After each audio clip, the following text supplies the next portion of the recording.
காரைக்காலில் ஸ்ரீ மகா காளியம்மன் ஆலயத்தில் நடைபெற்ற 12ஆம் ஆண்டு திருவிளக்கு பூஜையில் 100க்கும் மேற்பட்ட பெண்கள் கலந்து கொண்டு வழிபாடு செய்தனர்.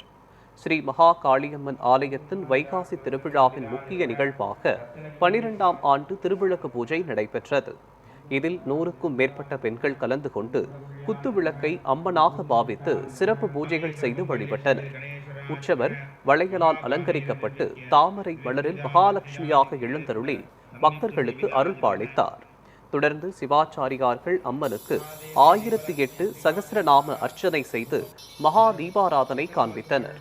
நிகழ்ச்சியில் ஆலய விழா குழுவினர் மற்றும் ஏராளமான பக்தர்கள் கலந்து கொண்டு சுவாமி தரிசனம் செய்தனர்.